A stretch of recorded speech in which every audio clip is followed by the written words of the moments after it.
तब सेनापति दरवेश कहता है, महाराज मुझे एक शंका और हो रही है। यह भी हो सकता है कि वह कोई मायावी शक्ति हो, नहीं तो कोई प्राणी बिना भोजन ग्रहण किए कैसे रह सकता है। तब महाराज कहते हैं, तो वह व्यक्ति कौन है? तब सेनापति पूछता है, महाराज अब यह व्यक्ति कौन है? तब राज नर्तकी कहती है, सेनापति जी वह मंजर का साथी है और उसने महाराज से मंजर के समीप रहने की अनुमति मांगी है। तब सेनापति दरवेश कहता है, किंतु महाराज वह मंजर आपको कहाँ मिली थी? तब महाराज सेनापति से कहते हैं, मुझे उस मंजर से उस व्यक्ति ने ही मिलवाया था। तब सेनापति कहने लगता है, महाराज दोनों ही मिलकर अवश्य कोई गहरा षड्यंत्र रच रहे हैं। मुझे तो उन दोनों पर संदेह हो रहा है। हमारे राज्य में होने वाली सभी हत्याओं का कारण वे दोनों ही हो सकते हैं। तब सेनापति महाराज से कहता है, यदि आपत्ति ना हो तो मैं एक योजना का सुझाव देना चाहता हूं। महाराज कुशाग्रसेन ने पूछा, सेनापति जी बताइए वह क्या सुझाव है? तब सेनापति राजा से बोले, महाराज आप कालिंदी से झूठे प्रेम का अभिनय करके उसके हृदय के भेद को झांक सकते हैं।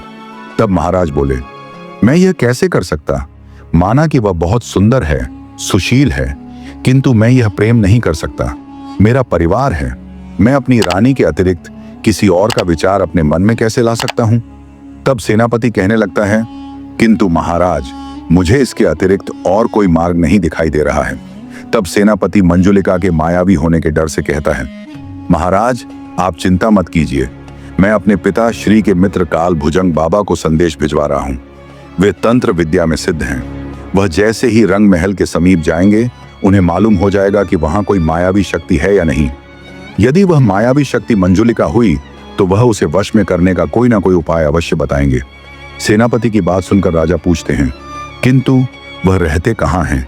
तब सेनापति कहते हैं, महाराज वह उत्तराखंड की पहाड़ की कंदरा में रहते हैं, वहीं पर तप साधना करते हैं। वह संकट में पड़े व्यक्तियों की सहायता करने हेतु सदैव तैयार रहते हैं। तब राजा कहने लगते हैं, सेनापति जी यह अच्छा है कि आपको उनके विषय में मालूम है। उनकी सहायता से हमें इस कार्य को पूर्ण करने में सरलता प्राप्त होगी। तब सेनापति कहता है, महाराज अब हम सभी को अपनी इस योजना पर एक बार फिर से विचार विमर्श कर लेना चाहिए।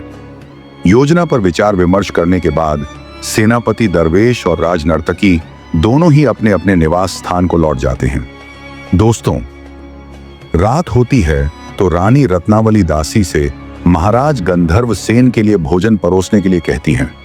वह राजमहल के बाहर जाकर रंग महल वाले मार्ग की ओर चल पड़ते हैं। राजा मंजरका के कक्ष में पहुंच जाते हैं। एकाएक महाराज गंधर्व सेन को अपने कक्ष में उपस्थित देखकर मंजरका कुछ आश्चर्य में पड़ जाती है और महाराज से पूछने लगती है, महाराज इस समय आप यहाँ कैसे? यदि कोई आवश्यक कार्य था तो आपने मुझे बुला लिया होता। मंजरका की बात सुनकर राजा कहते हैं, कैसा कष्ट मंजरका, अब तुम्हारे लिए मैं इतना तो कर ही सकता हूँ। मैं तुम्हारी जैसी सुशील और सुंदर युवती से बात करने का अवसर ढूंढ रहा था, सो आज मिल गया है। मैं यहाँ तुमसे भेंट करने चला आया हूँ। मंजरका कहती है, महाराज आपको मुझसे भेंट करने हेतु अवसर खोजने की क्या आवश्यकता है? तब महाराज कहने लगते हैं, बस ऐसे ही मंजरका, जब से तुम्हें देखा है तब से मुझे रात को नींद नहीं आती है। मन में बार बार आपके विचार आते रहते हैं। हृदय में एक अद्भुत सी पीड़ा का अनुभव होता है। तब मंजरका कहती है, आप इतने समय से मेरे कक्ष में हैं। यदि राज नर्तकी को मालूम हो जाएगा और उसने यह सब बातें रानी को बता दी तो क्या होगा? तब राजा गंधर्व सेन कहते हैं, मैं रानी रत्नावली से कहकर आया था कि मैं अपने अतिथियों के लिए भोजन लेकर जा रहा हूँ। क्योंकि आज का भोजन अत्यधिक स्वादिष्ट है, इसलिए मैंने सोचा कि इतना स्वादिष्ट भोजन तुम्हें और उस व्यक्ति को भी ग्रहण करना चाहिए। तब मंजरका कहती है, महाराज आपने हम दोनों के लिए भोजन लाने का इतना कष्ट क्यों किया? तब महाराज गंधर्व सेन कहते हैं, अपने प्रियजनों के लिए भोजन लाने में भला कैसा कष्ट हो सकता है? तब मंजरका कहती है, महाराज किंतु हम दोनों तो भोजन ग्रहण कर चुके हैं। तब महाराज कहते हैं, मंजरका कोई बात नहीं, अब मैं उस व्यक्ति से भेंट करना चाहता हूं, चलो उसके कक्ष में चलते हैं। तब मंजरका कहती है, किंतु महाराज वह सो गया होगा। तब महाराज कहते हैं, कोई बात नहीं, हम उसे जगा लेंगे। और इतना कहकर मंजरका राजा के संग व्यक्ति के कक्ष की ओर चल पड़ती है। व्यक्ति के कक्ष के दरवाजे के पास जाकर राजा दस्तक देते हैं और कहते हैं, दरवाजा खोलो, मैं राजा गंधर्व सेन हूं। किंतु राजा का स्वर सुनकर दरवाजे के अंदर से कोई उत्तर नहीं आता है। तब राजा स्वयं ही दरवाजा खोलकर भीतर चले जाते हैं और अंदर जाकर देखते हैं तो व्यक्ति के बिस्तर पर तोता लेटा हुआ है।